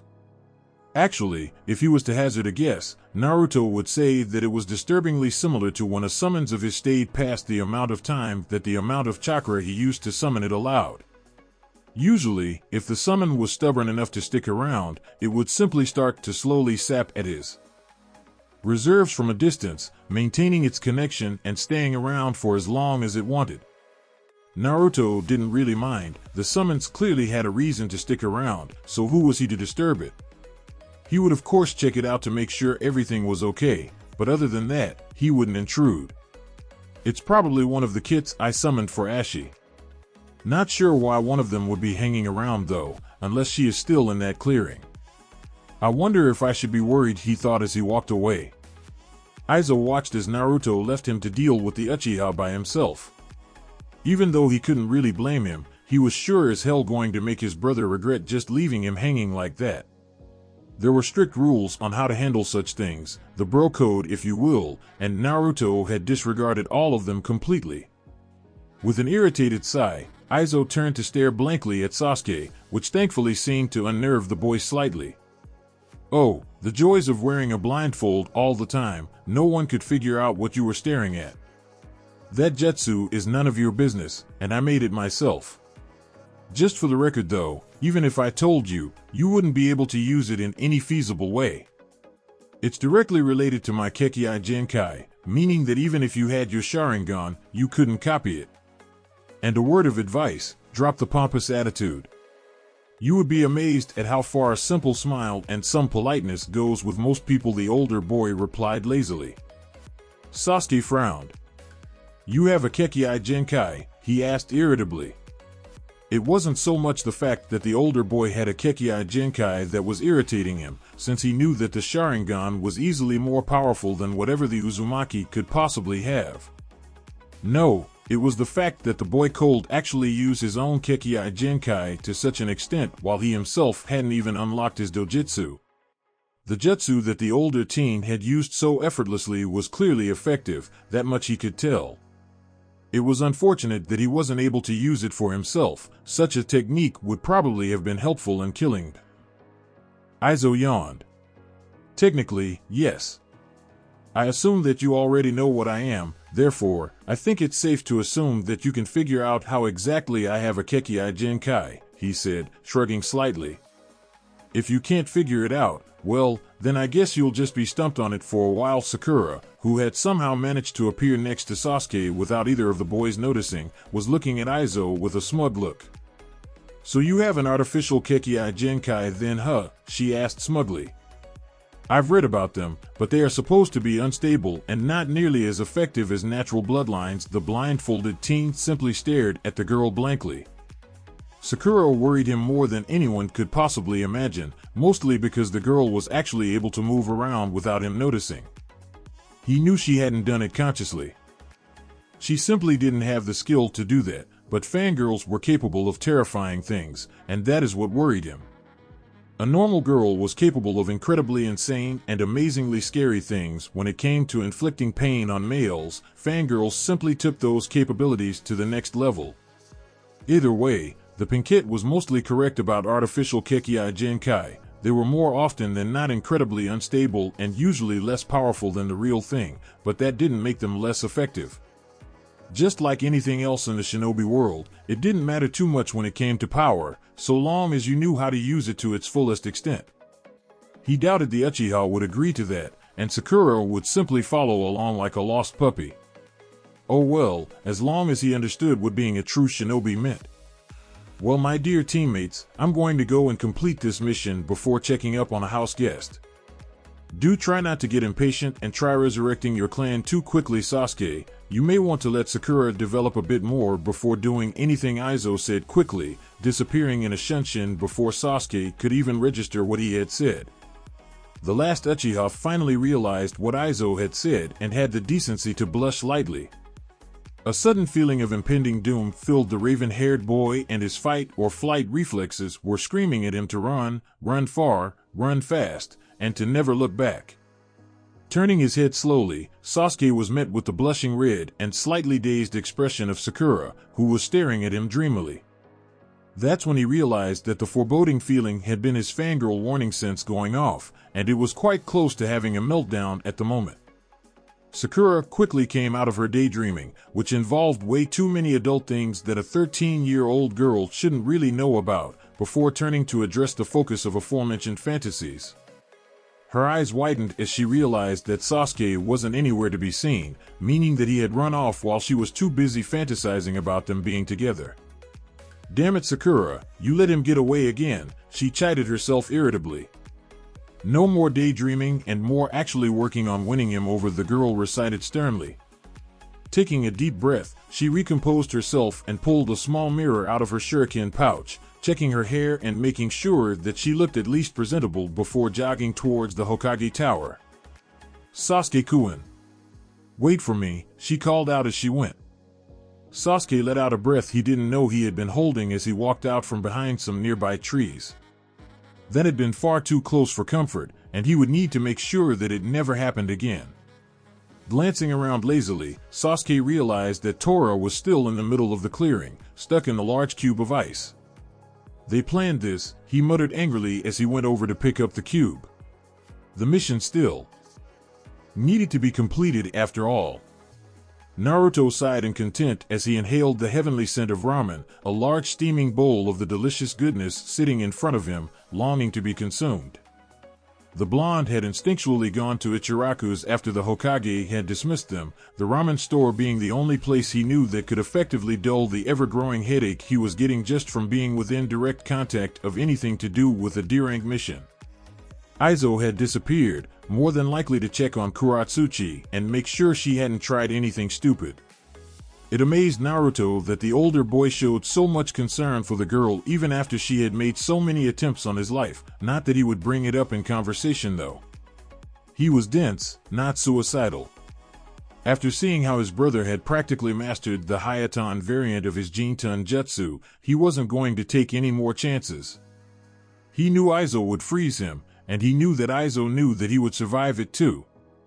Speaking of mastering jutsu, Naruto realized that he still had a few projects that he needed to work on. Nothing overly special really, just a couple of scrolls and whatnot that had piqued his interest within his compound's library. The years of training he had gone through with the Hokage and Danzo was extremely helpful, but it didn't leave him with much time to work on his own stuff. It mostly just gave him a really good grasp on the basics and then some more advanced basics. It was still somewhat up to him to truly develop his own skills into something to be worthy of notice. The Hiruzen had been ridiculously easy for him to get the hang of, especially with Aizo breaking the marker seal down into baby terms for him. Although he couldn't use the jutsu effectively with his own chakra, Aizo had made an alteration to his seal that allowed him to subconsciously use the Kyuubi's chakra for the teleportation technique. This was why he always jumped in a flash of red opposed to yellow. It also meant that his clones couldn't utilize the Hiruzen anywhere near as effectively, much like they couldn't do anything else aside from be a distraction, or a quick learning trick. The blonde uncaringly placed another empty bowl onto the quickly growing stack of them, which had now reached 7 in number, before grinning widely as yet another serving was placed in front of him. Sometimes he wondered if the Ichirakus could read his mind and know exactly when to bring him more ramen. "No, Naruto, we can't read your mind," Ayam said, smirking mischievously. "Ya boy, it's not like we're ninja after all," Tsuchi called out from the back room. Naruto simply stared at the older girl with wide, fearful eyes, the delicious noodles of ramen slowly falling from his gaping mouth. "What are you?" he asked hesitantly. Unfortunately, due to still having food in his mouth, somehow, his words came out slurred and incomprehensible. There was a very good reason for him not wanting Ayam to read his mind, a reason that she may very well kill him for. Ayam suddenly burst into a fit of giggles as she pointed at the still shocked boy. "You should have seen your face, Naruto." "Ha ha ha, you were terrified," the girl exclaimed ecstatically. "You really need to work on your senses, bro," a disembodied voice said in amusement. The Jinchuriki groaned. Yeah, I get it. I suck at Genjutsu, big deal." "But did you really have to embarrass me like that in front of our guest?" he asked dryly. Aizo phased into existence along with Kuratsuchi, both of them with their own bowls of ramen sitting in front of them. Aizo was smirking at Naruto's attempt to glare at him with noodles still hanging out of his mouth, and Kuratsuchi was actually trying hard to not giggle at the blonde's expense. Ayam and Tsuchi apparently didn't care since they chuckled every time they glanced at the boy. On the plus side, Ayam did give him a few extra bowls of ramen on the house. Naruto quickly slurped up the noodles hanging from his mouth before glaring at Aizo. "You were telling her what I was most likely thinking, weren't you?" he asked dryly. You make it sound like such a bad thing." "But yes, you are most certainly correct." "Aren't games with Genjutsu fun?" the older boy asked excitedly. "I wouldn't know, I can't use Genjutsu," remember the blonde grumbled. "Pfft, what kind of shinobi can't at least do basic Genjutsu?" Kuratsuchi asked harshly. The blonde stared at the older girl blankly. "One who has more chakra than is possible to actually control, and that's only my own chakra. I don't even want to think about trying to use Genjutsu when I'm using Furball's chakra as well," he shuddered. "It would be like trying to shit lava out of a pinhole," he muttered fearfully. Aizo, Kuratsuchi, Ayam, as well as Tsuchi, all deadpanned at the boy. That was a terrible, horrifying, and disturbingly accurate analogy, Aizo mumbled in barely suppressed shock. Kuratsuchi, being one who actually possessed the Yotan, was slightly more disturbed by the prospect. The thought of that happening with lava was anything but pleasant, but the idea of using it as a torture technique had potential. Now if only she could figure out how to infuse her chakra into a person's digestive organs and make the contents as hot as lava. She would need to look into it at some point. Please, never say things like that in here again. I would hate to have to ban you from my ramen for a year, Tsuchi threatened kindly. Naruto paled as he looked at the old man pleadingly. Please, I'll be good, just don't ban me from your ramen, he yelled frantically. As the blonde continued to grovel at the Ramen chef's feet, Kuratsuchi turned to glare curiously at Aizo, who was poking at his ramen with chopsticks as if they were dangerous. In all fairness, that should have been the first glaringly obvious sign that there was something exceedingly wrong with the boy, aside from everything else she had learned about him, of course. I thought I was being held captive because you guys didn't want people learning about the Jinchuriki, and yet he talks about it in public so carelessly. Surely you can't be so confident to think that your village is safe from spies or weak-willed people who would let such information slip for the right price, the girl said sternly. Oh yeah, that thing, Aizo mumbled idly as he continued to inspect his ramen. Well, as it just so turns out, most of the information that we are holding you captive for has already been given out. Chances are that the other hidden villages will know the majority of what you know by the end of the month, at most, he explained casually.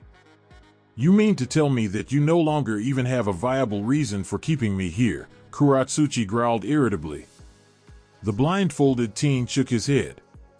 I said most of what you know has been revealed. You still know some things that need to be kept under wraps for now, no matter how unimportant the information might seem.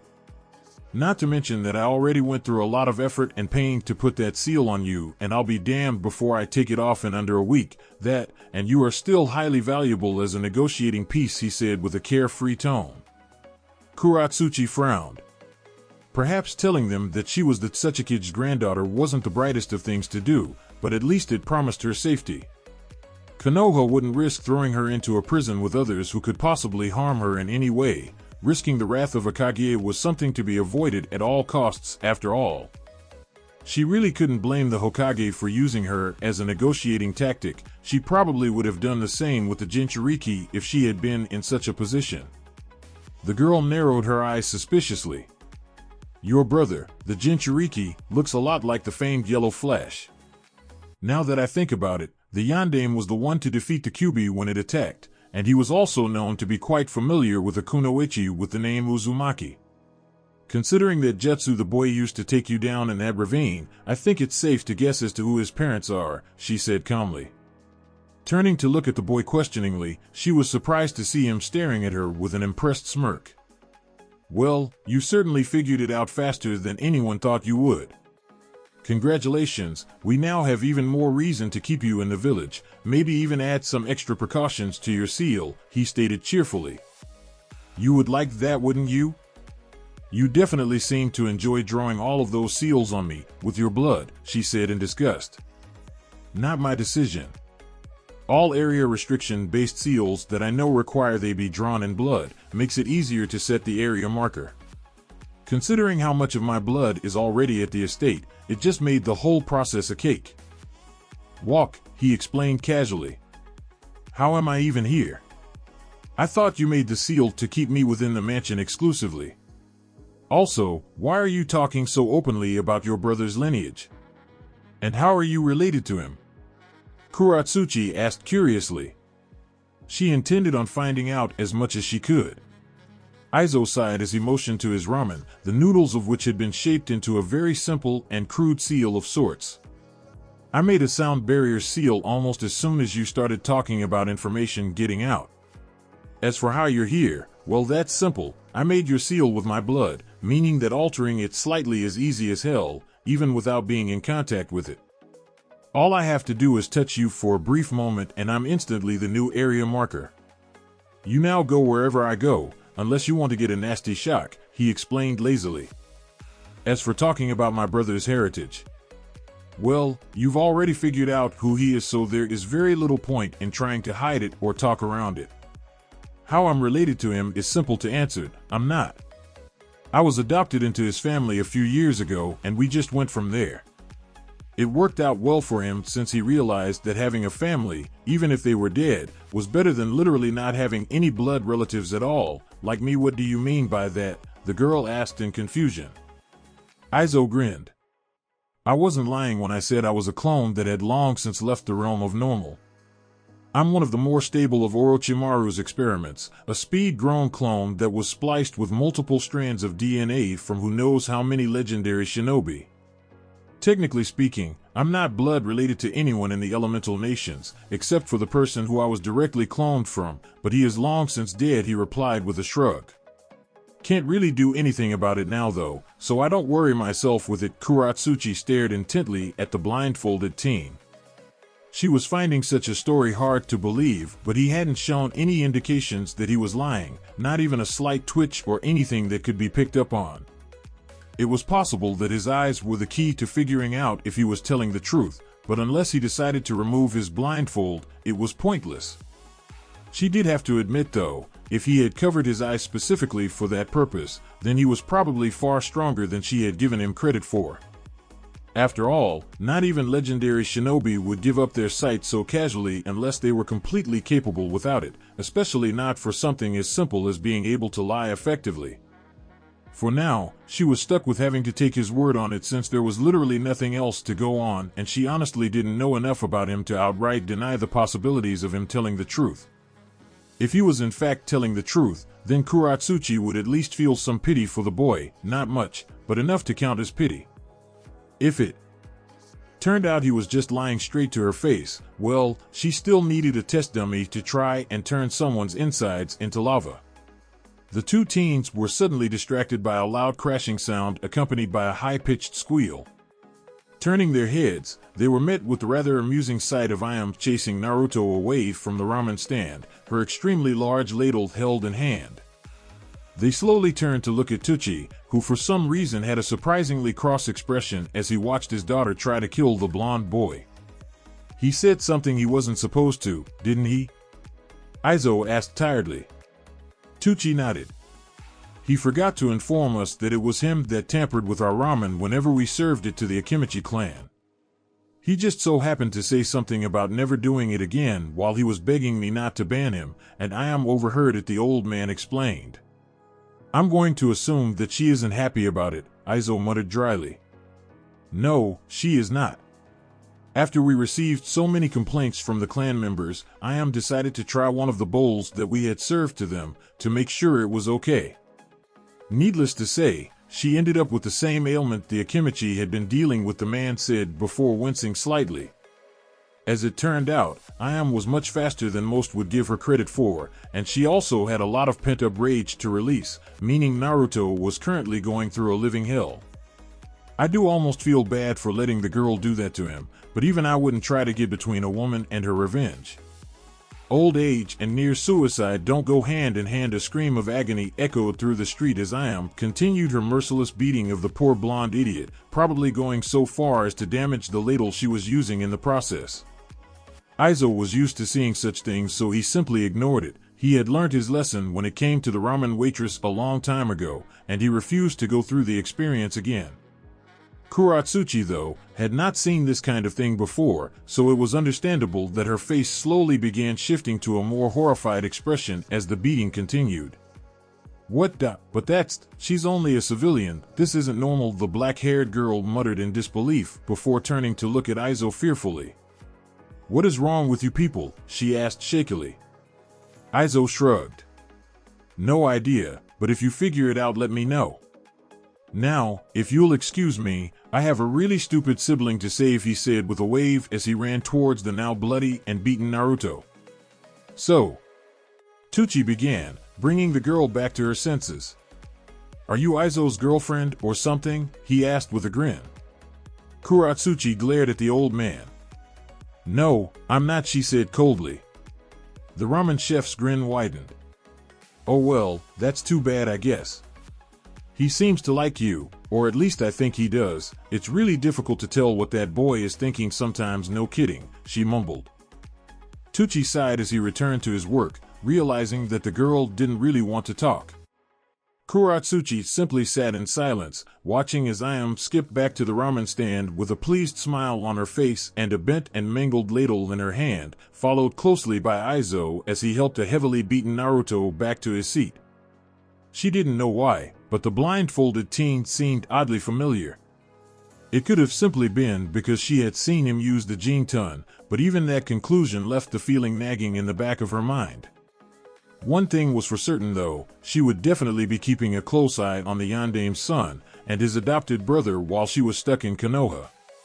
Whatever she could find out about them now could be invaluable later on. A shadowed figure casually walked through a dark and dreary hallway, a small clipboard held in his hand as he read over some notes he had gathered. He continued to walk down the hall until it opened up into a large room filled with multiple large tubes connected to the ground and ceiling, each one filled with a green-tinted liquid of sorts. Without so much as a caring glance, the figure continued on, ignoring the contents of the room along with the stench of poorly cleaned blood. As far as he was concerned, there was nothing of interest to him in the room. Even the few tubes that actually contained something barely resembling a deformed humanoid were not worth his time. This wasn't his laboratory after all, and even if it was, he still wouldn't have bothered to check on anything. There were far more important subjects to be concerned about, one of which happened to be the exact reason for his early monthly report to his master. Putting a little extra haste to his step, the figure continued on to the other side of the surprisingly long room. Eventually he reached yet another hallway, which thankfully wasn't anywhere near as long or twisting as the one he had taken to get to the lab. It got rather irritating at times, having to navigate through the literal maze of underground tunnels and numerous dead ends. Sometimes, when he was overly irritated, he would question whether or not the benefits of serving his master were worth the daily headaches caused by the mazes. In the end, he always realized that being killed for deserting was far worse and left it at that. The hallway quickly opened up into a large open room with a large throne-like structure at the far end. He didn't openly acknowledge the figure sitting on said throne, nor did he seem to show any indication to knowing that the other figure's yellow eyes were staring at him curiously, but he was anything but unaware. He quickly made his way to the throne-like structure and bowed to its occupant. "Lord Orochimaru, I have some rather troubling news from Konoha," he said calmly. Orochimaru sat up slightly in his throne and stared at the boy sternly. "It had better be important, Kabuto. I do not wish for this early visit to interfere with your cover within the village. It would be most upsetting to lose such a valuable shinobi," he said quickly. "I apologize, but I feel that the information I have may take precedence in this situation," Kabuto said as he stood up straight, adjusting his glasses slightly. "And what might this information be?" the Sannin asked curiously. Kabuto frowned slightly. "It seems that the Hokage has released the Kyuubi container's identity to the entire village and elemental nations, repealing his law on the subject. Normally I wouldn't think much of such a thing, but considering what you told me of your former sensei, I find it concerning that he would do something so brash. Surely you can understand, you did know him after all," Orochimaru hummed in thought. "That is indeed quite out of character for my old sensei, but I suspect that he had good reasons for doing so. If he hadn't, the information would still be a badly kept secret. I think we should invest on keeping a closer eye on Sarutobi's actions and movements. I have a feeling that this could be some part of a plan he has. What he plans to accomplish, I'm not sure, but he wouldn't do something so brash without having something beneficial in mind," he stated calmly, not showing any signs of concern over the news. He once again narrowed his eyes on the spectacle-wearing boy in front of him. "I do hope that that is not all you came here to inform me of," he said in an almost threatening tone. "No, of course not," Kabuto replied quickly. "I also have some more troubling news that was released in conjunction with the Jinchuriki's identity. It seems that Konoha believes itself to be in possession of a former experiment of yours, one that shows extreme potential and just so happens to be the Jinchuriki's adopted brother. I'm not ruling out the possibility of it being true, but from what they claim, I find it hard to believe that you would so easily allow them to take one of your more promising subjects. Do you have a file on this supposed experiment? The snake summoner asked. The boy nodded and handed a thin folder to his master. He knew that the information that the elders had found was probably planted by the Hokage to sate his teammates' curiosity, which more than likely meant that whatever was in the file he had was nowhere near all of the information the old Kage actually had on the experiment. It confused him to think about what reasons the Hokage would have to do such things. Orochimaru quickly scanned over the file's contents and raised an eyebrow as he chuckled lightly. Well, it seems that one of my older bases was raided. The boy most certainly is one of my older experiments, a highly promising one as well. If I remember correctly, he turned an amused look to Kabuto. This boy, Aizo, was directly responsible for the destruction of base number 13. Until now I assumed that he had perished along with the other experiments, but it appears I was mistaken. Kabuto's eyes widened slightly as he once again adjusted his glasses. Lord Orochimaru, are you saying that one boy, who would have only been 9 or 10 at the time, took out an entire base all on his own? He asked skeptically. What exactly were you experimenting with to give a child such capabilities? The Sannin chuckled quietly. There was a time when I desired a body capable of using any and all of the elemental chakra natures, both of natural and Kekkei Genkai origins. The concept wasn't too difficult to put into theory and not much harder to attempt practically, but to make a body able to sustain that much power was challenging.